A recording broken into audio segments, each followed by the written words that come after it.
Occasion ఏదైనా location ఎక్కడైనా తెలుగువారి వేడుక అంటే ఆలివ్ మిఠాయి ఉండాల్సిందే.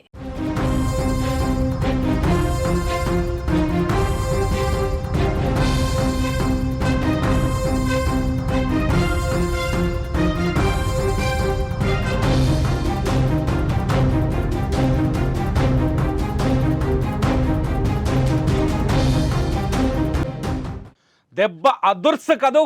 పాక్ వెన్నులో వణుకు పుట్టింది కదా. ఉగ్ర శిబిరాల పీచ మనిచింది కదా. పీఓకేలో దాచుకొని భారతదేశాన్ని దొంగ దెబ్బ కొట్టాలనుకుంటున్న పాకిస్తాన్కు సరైన గుణపాఠం చెప్పాయి భారత త్రివిధ దళాలు. అర్ధరాత్రి 1:44 భారత శక్తి సామర్థ్యాలేంటో ప్రపంచానికి చూపించాయి. క్లియర్గా పాకిస్తాన్లో ఒక్క పౌరుడిని కూడా, ఒక్క సామాన్యుని కూడా టార్గెట్ చేయకుండా కేవలం ఉగ్ర స్థావరాలే టార్గెట్గా భారత్ దాడులు కొనసాగాయి. కేవలం ఉగ్రవాద శిబిరాలనే టార్గెట్ చేసి క్లియర్గా పాయింట్అవుట్ చేసి ఆ దాడులకు పాల్పడ్డాయి. విజువల్స్లో మనం చూస్తున్నాం, భారత సైన్యం వదులుతున్న మిస్సైల్స్ ఒక్కొక్కటిగా వెళ్ళి పాక్ భూభాగంలో ఉన్న ఉగ్ర స్థావరాలని పేలుస్తున్న దృశ్యాలవి. పాక్ ఉగ్ర పీఓకేలో, పాక్ ఆక్రమించిన కశ్మీర్లో, పీఓకేని స్వాధీనం చేసుకున్న కశ్మీర్ కేవలం ఉగ్రవాదాన్ని మాత్రమే ఈ ప్రపంచానికి ఉత్పత్తి చేస్తున్న పీఓకేపై భారత ఆర్మీ, భారత నేవీ, భారత ఎయిర్ ఫోర్స్ కలిసికట్టుగా చేసిన ఈ దాడిని చూస్తే ఏమనిపిస్తుంది? నిజంగా దెబ్బ అదుర్సు కదా. ఈ దాడిలో 100 మంది వరకు పాక్ ఉగ్రవాదులు చనిపోయినట్టుగా సమాచారం అందుతోంది. అయినా పాకిస్తాన్ ఇంకా దొంగ నాటకాలు ఆడుతోంది. పాకిస్తాన్ తమ పైన, తమ పౌరుల పైన దాడి చేసింది భారత్ అంటూ ప్రపంచానికి తప్పును ఎగుమతి చేసే ప్రయత్నం చేస్తుంది.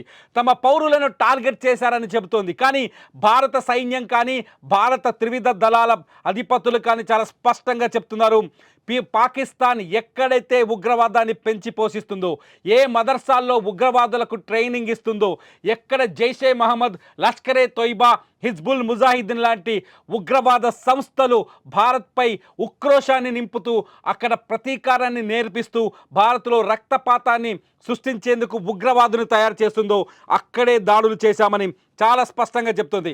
ఈ విషయాన్ని భారత్ కేవలం పాకిస్తాన్కి మాత్రమే కాదు, భారత మిత్ర దేశాలన్నింటికీ ఉదయం నుంచే ఎక్స్ప్లెయిన్ చేస్తోంది.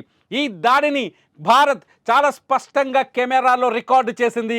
రికార్డు చేసిన విజువల్స్ని ప్రపంచం చూసే విధంగా అందరికీ విడుదల చేసింది. ఈ ఉద్దేశం వెనుక భారత్ చాలా స్పష్టంగా ఉంది. మేం పాకిస్తాన్ ప్రజలని టార్గెట్ చేయట్లేదు, మేం పాకిస్తాన్ ఆర్మీని టార్గెట్ చేయలేదు, మేం కేవలం భారతదేశాన్ని ఇబ్బంది పెడుతున్న, భారతదేశంలో రక్తాన్ని పారిస్తున్న కేవలం ఉగ్ర సంస్థలను మాత్రమే టార్గెట్ చేశామని చెప్తుంది.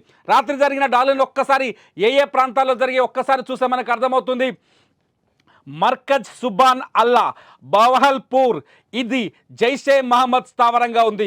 ఇక్కడ జైషే మహమ్మద్ ఏదైతే ముంబై దాడులకు పాల్పడిందో, జైషే మసూద్ అజార్ అనేవాడు ఉగ్ర తీవ్రవాది. ఈ తీవ్రవాదిని 2019లోనే ప్రపంచం మొత్తం ఉగ్రవాదిగా గుర్తించింది.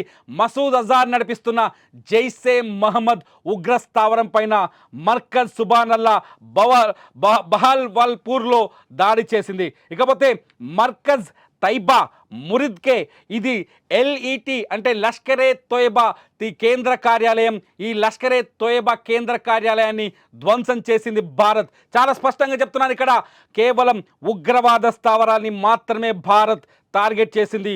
ఉగ్రవాద స్థావరాల పైన మాత్రమే మిస్సైల్ దాడి చేసింది. మూడవది వచ్చేసి సర్జల్ టెహరా కలాన్ ఏరియాలో, ఇక్కడ JEM అంటే జైషే మహమ్మద్ ఉగ్ర స్థావరం.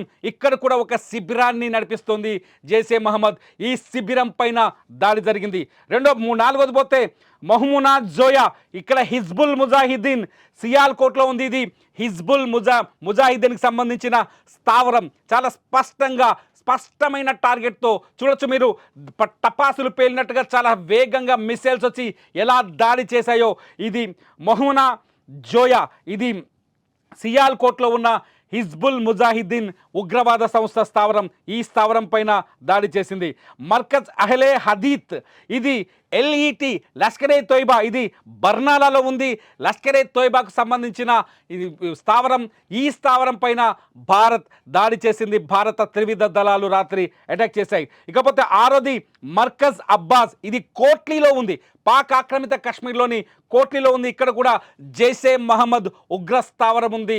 ఎంతోమంది భారతీయుల ఉసురు తగిలింది జైషే మహమ్మద్కి. ఇవాళ నేలమట్టమైంది జైషే మహమ్మద్. ఏడో దగ్గరకు వస్తే మస్కర్ రహిల్ షహీద్, ఇక్కడ హిజ్బుల్ ముజాహిదీన్ కశ్మీర్లో అల్లర్లని, కశ్మీర్లో ఉగ్రవాద చర్యల్ని, కశ్మీర్లో రక్తపాతాన్ని ప్రోత్సహిస్తుంది. కశ్మీర్లో తిరుగుబాటు తత్వాన్ని, అక్కడి యువతని తిరుగుబాటుదారులుగా మార్చింది. తీవ్రవాదులుగా, ఉగ్రవాదులుగా మార్చి సామాన్య ప్రజల్ని బలి తీసుకుంటున్న హిజ్బుల్ ముజాహిదీన్ పైన దాడి జరిగింది. ఎనిమిదోది వచ్చేస్తే షబాయి నల్లా క్యాంప్, ఇది ముజఫరాబాద్లో ఉంటుంది. ఇది పాక్ ఆక్రమిత కాశ్మీర్ కాదు, ఇది పాకిస్తాన్ ముజఫరాబాద్, భారత సరిహద్దు వెంట ఉన్న పాకిస్తాన్ సింధు పరివాహక ప్రాంతంలో ఉంటుంది. ఇది ముజఫరాబాద్ పైన అటాక్ జరిగింది. ఇది 7వ ప్లేస్. ఇకపోతే 8వది సైద్నా బిలాల్ క్యాంప్, ఇది కూడా ముజఫరాబాద్లో ఉంటుంది. ముజఫరాబాద్ పాకిస్తాన్లో ఉగ్రవాదానికి మూల కేంద్రం. జైషే మహమ్మద్ ప్రధాన కార్యాలయం సైద్నా బిలాల్ క్యాంప్. ఇది మసూద్ అజార్ స్థావరాన్ని ఏర్పాటు చేసుకున్నారు. మసూద్ అజార్ ఇక్కడి నుంచే భారత్ పైన ఉగ్ర దాడులకు ప్రయత్నించారు. మొత్తానికి పాకిస్తాన్ ఇప్పుడు కుయుక్తులు పలుకుతోంది. మా పైన కేవలం 6 చోట్ల మాత్రమే దాడులు చేసింది. ఈ 6 చోట్ల కేవలం పౌరులు నివసించే ప్రాంతంలో దాడులు చేసింది, పౌరుల పైన దాడులు చేసిందని తప్పుడు ప్రచారాన్ని, తప్పుడు వార్తల్ని, తప్పుడు సమాచారాన్ని ప్రపంచానికి ఎగుమతి చేసే ప్రయత్నం మొదలుపెట్టింది పాకిస్తాన్. ఇక్కడ ఇంకో విషయాన్ని గుర్తుపట్టాలి. పాకిస్తాన్ మొదటి నుంచి యుద్ధానికి సిద్ధంగా ఉన్నాం, మిస్సైల్స్తో సిద్ధంగా ఉన్నాం, రాకెట్ లాంచర్లతో సిద్ధంగా ఉన్నాం, బార్డర్ వెంట సిద్ధంగా ఉన్నాం చెప్తూ వస్తుంది పాకిస్తాన్. కానీ ఏం చేసింది? భారత్ మిస్సైల్ అటాక్ చేస్తే అర్ధరాత్రి 1:44 భారత్ మిస్సైల్ అటాక్స్ గురి పెడితే పాకిస్తాన్ దాన్ని ఆపలేకపోయింది, అడ్డుకోలేకపోయింది. ఇప్పుడు అనిపించట్లేదా మీకు దెబ్బ అదుర్సు కాదు? దెబ్బ అదుర్స్ అనిపిస్తుందా లేదా? ఒక్కసారి పహల్గాం దాడిని గుర్తు చేసుకోండి. అక్కడ మహిళలు, మన భారత మహిళలు కన్నీళ్లు కార్చిన దృశ్యాన్ని గుర్తు చేసుకోండి. మా భర్తల్ని చంపొద్దని వేడుకున్న దృశ్యాన్ని గుర్తు చేసుకోండి. మతం అడిగి కాల్పులు జరిపిన పహల్గాం ఉగ్రవాదుల్ని ఒక్కసారి మీ మనసులోకి తెచ్చుకోండి. పహల్గాంలో అమాయకమైన, తిరుగుబాటు చేయలేని, ఎదురు దాడి చేయలేని అమాయకులైన టూరిస్టుల ప్రాణాలు తీసింది. అందుకే భారత్ ఈ ఆపరేషన్కి ఆపరేషన్ సింధూర్ అని పెట్టింది. సింధూర్ అంటే అర్థం ఏంటో తెలుసా? ఏ భారత మహిళల నుదుట తిలకాన్ని తీసేయాలని పాకిస్తాన్ ప్రయత్నించిందో, ఏ భారత మహిళల 26 మంది కుటుంబాల 26 మంది మహిళల నుదుట తిలకాన్ని తీసేసిందో, ఆ తిలకం తీసినందుకు, ఆ సింధూరాన్ని తొలగించినందుకు భారత్ ప్రతీకారం తీర్చుకుంది. ఇదే ఆపరేషన్ సింధూర్. మోదీ మాట చెప్పారు. మోదీ పహల్గాం దాడి తర్వాత మాటిచ్చారు ఈ భారతదేశానికి. ప్రధాని మోదీ ఈ భారతదేశానికి ఒక భరోసా ఇచ్చారు. ఈ దేశం పైన, ఈ దేశ పౌరుల పైన పాకిస్తాన్ ఉగ్రవాదులు దాడి చేస్తే క్షమించబోమని.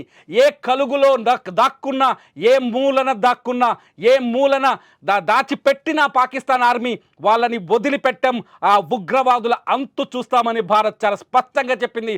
బీహార్ వేదిక మీదుగా ప్రధాని మోదీ చాలా స్పష్టంగా చెప్పారు. ఇవాళ దానికి తగ్గట్టుగానే తన మాట నిలబెట్టుకున్నారు ప్రధాని మోదీ. మోదీ ఈ దేశానికి ఉన్నాడు. మోదీ ఉంటే ఈ దేశాన్ని ఎవ్వడూ టచ్ చేయలేడని మరోసారి రుజువు చేసింది భారత త్రివిధ దళాల ఆర్మీ సైన్యం. పాకిస్తాన్కి తగిన గుణపాఠం జరిగిందా? పాకిస్తాన్ ఉగ్రవాదుల్ని ప్రోత్సహిస్తుంటే, భారత్లో రక్తపాతాన్ని సృష్టించాలని ప్రయత్నిస్తుంటే, భారత్ పైన లేనిపోని ప్రేలాపనలు చేస్తుంటే, మా దగ్గర అణుబాంబులు ఉన్నాయని బెదిరిస్తుంటే ఈ సమాధానం సరిపోతుందా? ఈ సమాధానం సరిపోలేదా అనిపిస్తుంది. ఏదైతే పహల్గాం దాడిలో కన్నీళ్లు కార్చారో, పహల్గాం దాడి తర్వాత గుండె లవిసిపోయేలా ఏడ్చారో, పహల్గాం దాడి తర్వాత ఎన్ని కుటుంబాలు దుఃఖంలోకి వెళ్ళిపోయాయో ఒక్కసారి ఆ కుటుంబాలని గుర్తు చేసుకుంటే, పాకిస్తాన్కి ఒక్కసారైనా ఆ కుటుంబాలను గుర్తు చేసుకుంటే ప్రతి భారతీయుడికి గుండె రగిలిపోవట్లేదా? ప్రతి భారతీయుడు కోరుకున్నాడు పాకిస్తాన్కి తగిన గుణపాఠం చెప్పాలని. గతంలో జరిగిన సర్జికల్ స్ట్రైక్స్ పైన పాకిస్తాన్ రకరకాల వ్యాఖ్యలు చేసింది, కానీ ఈ స్ట్రైక్స్ చాలా క్లియర్గా ఉన్నాయి. ఎన్ని రకాలుగా క్లియర్గా ఉన్నాయంటే, ఒకటి, కేవలం ఉగ్ర శిబిరాలను మాత్రమే టార్గెట్ చేశారు. పాకిస్తాన్ నుంచి ఇప్పుడు విడుదలైన దృశ్యాలు కావచ్చు, పాకిస్తాన్ చూపిస్తున్న విజువల్స్ కావచ్చు, ఇవన్నీ కేవలం ఉగ్ర శిబిరాలు మాత్రమే. అక్కడ ఉగ్రవాదుల్ని ఏర్పాటు చేసి చాలా స్పష్టంగా మొదటి నుంచి మనం చెప్తున్నాం, భారత సరిహద్దు చుట్టూ 42 చోట్ల పాకిస్తాన్ ఉగ్ర శిబిరాలను ఏర్పాటు చేసింది. 42 చోట్ల లాంచ్ ప్యాడ్స్ని ఉగ్రవాదుల కోసం తయారు చేసింది.